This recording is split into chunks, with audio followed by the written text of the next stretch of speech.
요한일서 1장 5절에서 10절 제가 먼저 봉독하겠습니다. 우리가 그에게서 듣고 너희에게 전하는 소식은 이것이니 또 하나님은 빛이시라 그에게는 어둠이 조금도 없으시다는 것이니라.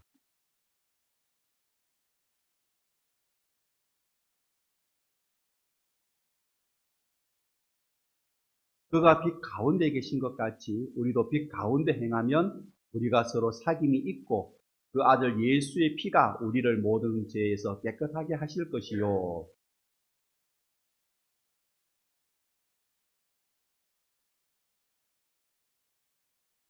만일 우리가 우리 죄를 자백하면 그는 미쁘시고 의로우사 우리 죄를 사하시며 우리를 모든 불의에서 깨끗하게 하실 것이요.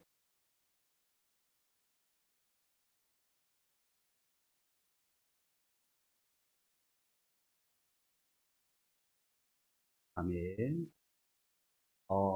믿음을 다른 말로 표현하면은 어떤 말이 될까라고 했을 때에 주보에도 나와 있지만은 사귐이다 이렇게 표현할 수 있을 겁니다.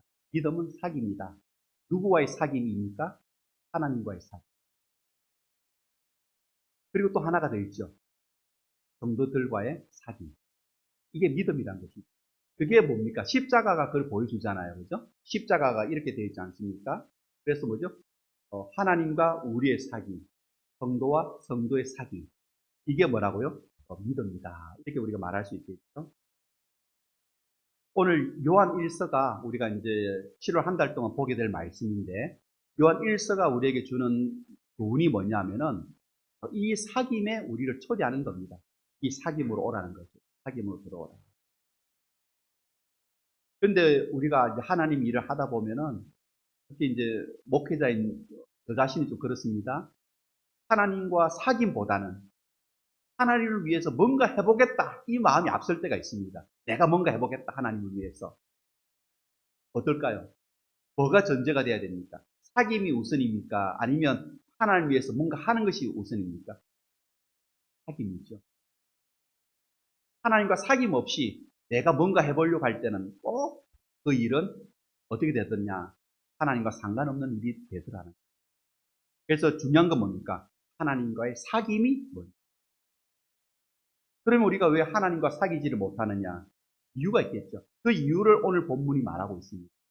첫 번째 이유가 뭐냐? 6절 말씀해 보시면은 뭐라고 합니까? 하나님과 사귐이 있다고 하고 어둠에서 행한다. 이거는 뭐다? 거짓말이다. 이렇게 말하고 있죠. 하나님과 사귀지 못하는 이유가 뭐냐? 하나님과 사귄다고 하면서 여전히 내 가운데 있다. 그거를 요한은 거짓말이라고 하는 말을 사용합니다. 거짓말. 이게 뭐죠? 우리가 말로서는 나 하나님 사랑합니다라고 우리는 말로서는 하지만은 내 행동은 하나님을 전혀 사랑하지 않는 겁니다. 행동으로서는. 그러니까 그 말이 뭐가 되는 겁니까? 그 고백이 뭐가 되는 겁니까? 거짓말이 된다는 거죠. 사람마다 정도의 차이는 있지만은 어쩌면 우리 모두가 거짓말쟁이일 수가 있습니다. 오해는 하지 마시고요. 왜? 입술로는 왕이신 나의 하나님, 내가 주를 높이고 이렇게 하는데 실제로는 내 삶의 주인은 나다. 내가 결정하고 내가 모든 것을 하겠다. 이럴 때가 있잖아요. 그러면 그게 뭡니까? 거짓말장애가 되는 거죠. 입술로는 나의 왕이신 하나님이라고 해놓고 실제는 내가 주인이라는 거죠. 내 인생은 내가 알아서 하겠다는 거죠. 그런데 그런 사람들이 요한의 시대에 있었다는 겁니다. 하나님과 사귐이 있다고 하면서 죄 가운데 여전히 있었다는 것입니다. 그래서 요한은 뭐라고 하느냐? 그들은 거짓말쟁이다. 이렇게 말하는 겁니다.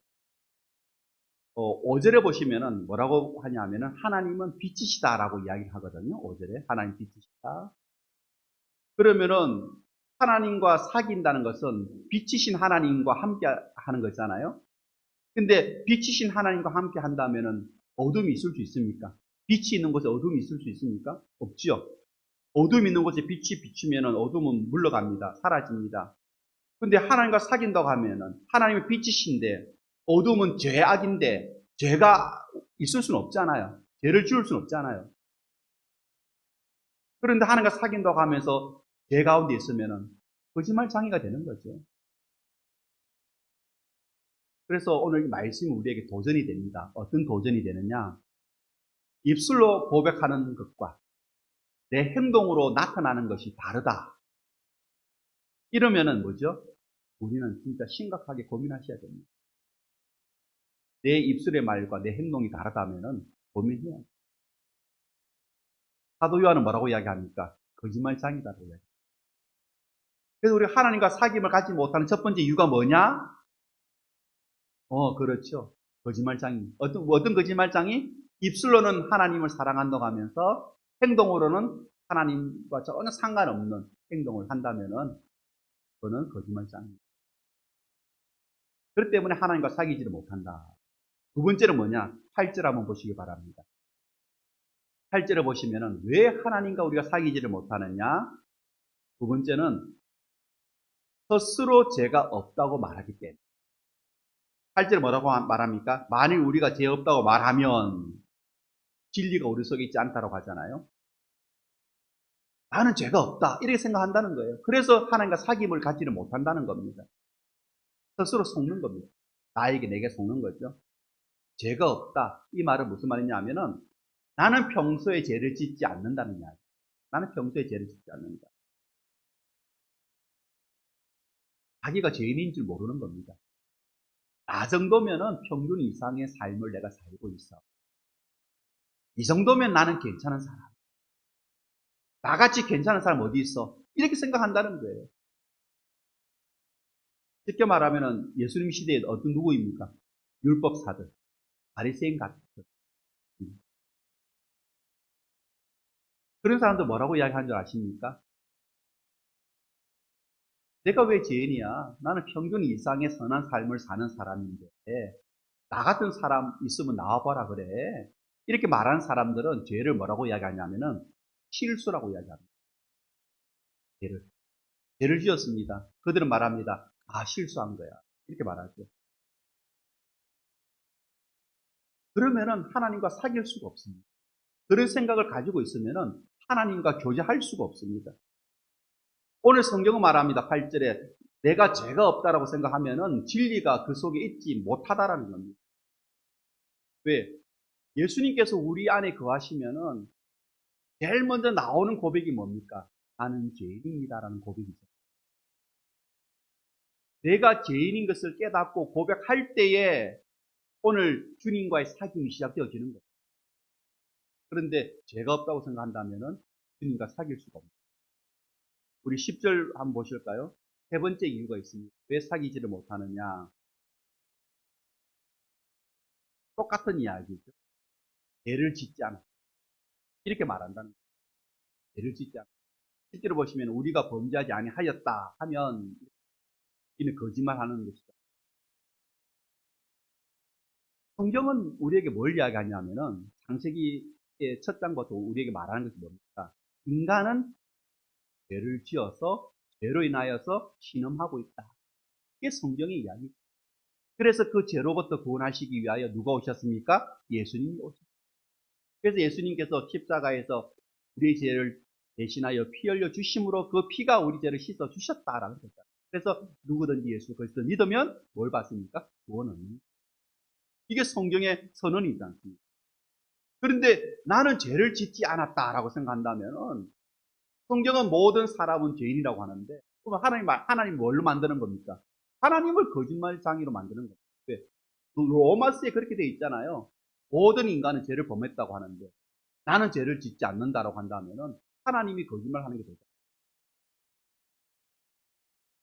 그렇게 말하는 사람들은 말씀이 그 속에 거하지를 못합니다. 꼭 우리가 기억해야 될 것은 하나님은 어떤 죄라도 용서하여 주신 분이 있습니다. 어떤 죄라도 용서해 주십니다.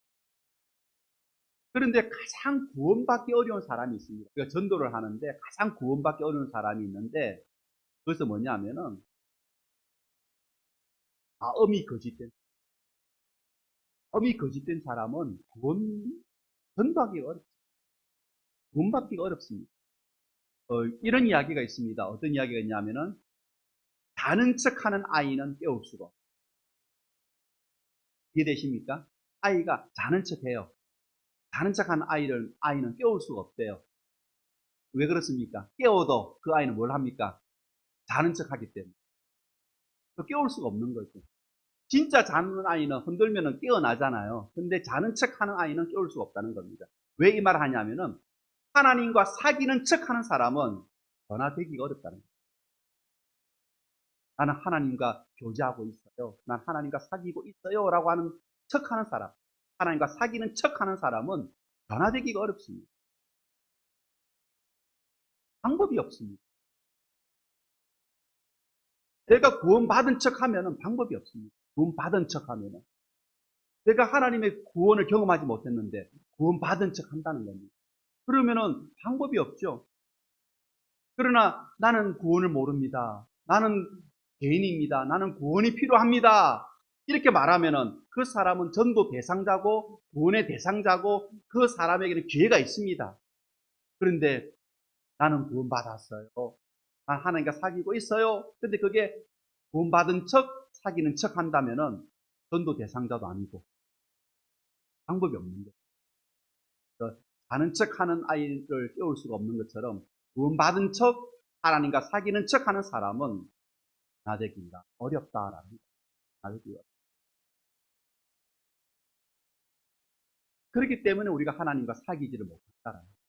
그래서 사도 요한은 오늘 우리에게 하나님과 사귐 가운데 초대. 5절 말씀 보실까요? 오늘 5절에 있는 말씀을 보시면 5절 같이 봉독합니다. 우리가 그에게서 듣고 너에게 전하는 소식은 이것이니 곧 하나님은 빛이시라 그에게는 어둠이 조금도 없으시다는 것입니다. 사도 요한이 예수님으로부터 직접 들은 말씀. 그래서 우리가 그에게서 듣고 너희에게 전하는 이 소식이라고 하잖아요. 직접 말씀을 들었습니다. 그 말씀은 뭐냐? 하나님은 뭐라고요? 빛이시다. 하나님이 누구십니까? 하나님은 빛이시다. 성경에 예수님이 제자들 가운데에 하나님을 이렇게 간결하게 잘 정의한 사람은 없습니다. 사도 요한 말고는. 사도 요한은 한마디로 정의하잖아요. 하나님은 뭐라고요? 빛이시다. 빛은 뭡니까? 진리죠. 빛은 뭡니까? 거룩입니다. 우리가 하나님과 사귄다고 했을 때 그 하나님을 어떤 분인지를 알아야 되잖아요. 그 하나님 어떤 분이십니까? 하나님은 빛이십니다. 그 하나님은 거룩하신 하나님이란. 우리가 빛 대신 하나님을 만나지 않으면은 우리의 상태를 우리가 알 수가 없습니다. 내 상태를. 하나님 빛이시니까 빛 앞에 딱 서게 되면은 뭐가 드러납니까? 내 어둠이 드러나게 되어 있습니다. 다시 말하면 내 죄가 드러나게 되어 있습니다. 그러면은 회개할 수밖에 없죠. 빛 대신 하나님 앞에, 거룩하신 하나님 앞에 내가 딱 선다면은 내 죄가 드러나기 때문에 우리는 회개할 수밖에 없는 겁니다. 그래서 우리는 하나님의 은혜가 필요하다고 고백하는 거죠. 그래서 우리가 사귐에 있어서 오늘 설교 제목이 하나님과 사귐의 조건인데 하나님과 사귐에 있어서 제일 필요한 첫 번째 조건이 뭐냐? 뭐겠습니까? 다른 거 아닙니다. 회개입니다. 아멘이십니까? 회개입니다. 우리가 회개하지 않고서는 하나님과 사귈 수가 없어요. 죄가 그대로 있으면, 어둠이 그대로 있으면은 어둠과 빛은 함께 할 수가 없잖아요. 내 속에 죄가 있으면은 하나님과 사귈 수가 없어요.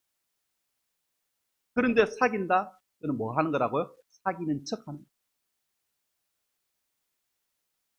그래서 하나님과 사귐에 있어서 제일 먼저 조건은 뭐냐? 다른 거 아니다? 뭐죠? 회개다.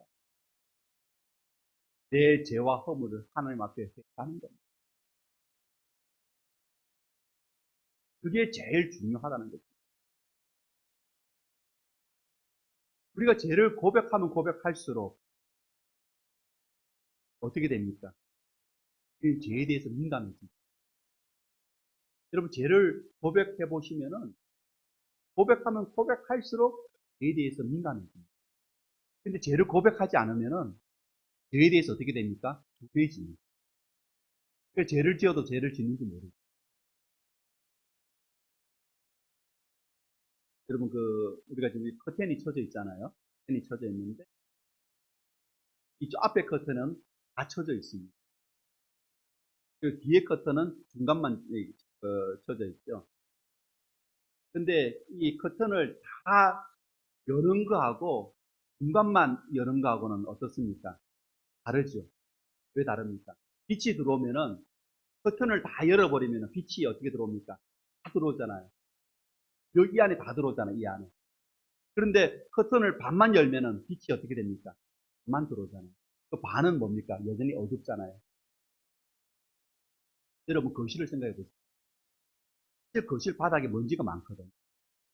그런데 어두우면은 먼지가 눈에 안 보이죠. 안 보입니다. 그런데 창문을 활짝 열어서 겉에는 활짝 열려서 빛이 확 들어오면은 바닥을 딱 보면 어떻습니까? 먼지가 눈에 보이잖아요. 경험도 있으시죠. 그렇습니다. 우리의 마음을 활짝 열 때, 비로소 우리는 죄를 온전하게 발견하게 됩니다. 내 마음을 활짝 열어야 죄가 발견되어지고 그 죄를 하나님 앞에 회개할 때 하나님과 비로소 사귐이 일어나는 거죠. 하나님과 사귐을 사귈수록 우리는 내가 참 부족하다. 내가 참 연약하다. 내가 정말 죄인이다. 이걸 더 깨닫게 되는 거죠. 더 회개하게 되는 거죠. 여러분, 믿음 좋다는 것이 어떤 의미인지 아십니까? 저분 믿음 좋다. 저분 참 경건하다. 이건 다른 말이 아닙니다. 내가 얼마나 큰 죄인인가 깨닫는다는 겁니다. 믿음 좋은 사람은, 경건한 사람은 뭘 깨닫습니까? 정말 큰 죄인. 이를 깨닫는다는 겁니다.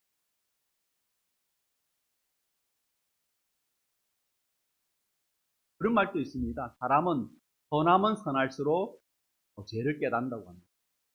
선하면 선할수록 죄를 많이 깨닫는데 사람은 악하면 악할수록 죄를 깨닫지를 못한다고 합니다. 그렇잖아요. 사람이 계속 악해지면은 자기가 하는 것이 죄인 줄 모릅니다. 오늘 사도 요한은 우리에게 말합니다. 하나님은 빛이. 그 빛을 마음에 비침을 받아라. 하나님의 빛이 우리 마음에 비침을 받아라. 그리고 뭘 해라고요? 회개해라. 나의 그 내성, 나의 그 연약함을, 나의 그 부족함을, 그 불패함을, 작심삼일한 이야기처럼 우리가 어떤 죄에 대하여서 돌아서려고 해도 그 죄는 강력한 힘이 있어서 자꾸 우리 끌잖아요. 어느덧 보면은 돌아섰는데 어느덧 보면은 또 죄 가운데 있거든. 그 죄가 참 그런 힘이 있습니다. 그래서 우리는 날마다 나의 약함을 하나님께 고백해야 되는 거예요. 그런데 나는 회개했으니까 이제 고백할 거 없어. 어제 회개했잖아. 나 이제 고백할 거 없어. 나는 이제 하나님과 정말 가까워져 있어. 이렇게 생각하면은 뭐라고요? 스스로 속는 거예요. 어제 회개했어도 오늘 회개할 것이 있다.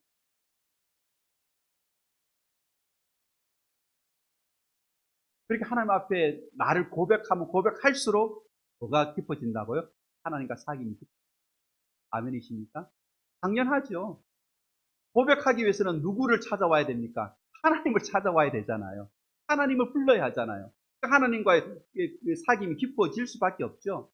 근데 고백하지 않는 사람은 하나님을 부르지 않고 하나님 찾지 않으니까 하나님과 멀어지잖아요.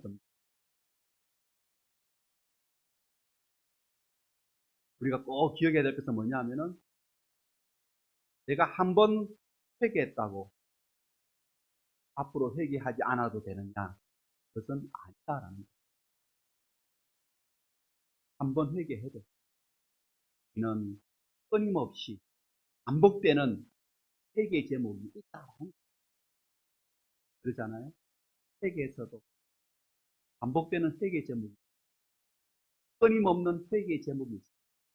계속되는 회개가 있다는 겁니다. 그걸 누가 아느냐?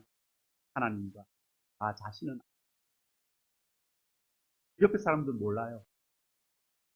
그러나 하나님과 나는 알고 있다. 그렇기 때문에 스스로 속는 자가 되지 마시고 하나님과 사귀는 척 하지 말고 정말 사귀시기를 축복합니다. 하나님과 더 많은 교제를 하십시오. 하나님 앞에 나의 연약함을 더 많이 고백하십시오. 그러면은 여러분이 모르게 점점 변화되어져 가는, 거룩하게 변화되어 오늘 우리가 될 줄 믿습니다. 하나님과 사귐이 좋고 회개라는 것 기억하시고요. 회개를 통하여 하나님의 은혜를 누리시고 되어 가시고, 그래서 날마다 내 삶이 기쁨의 삶이 될 수 있기를 주님의 이름으로 축원드립니다. 기도하겠습니다.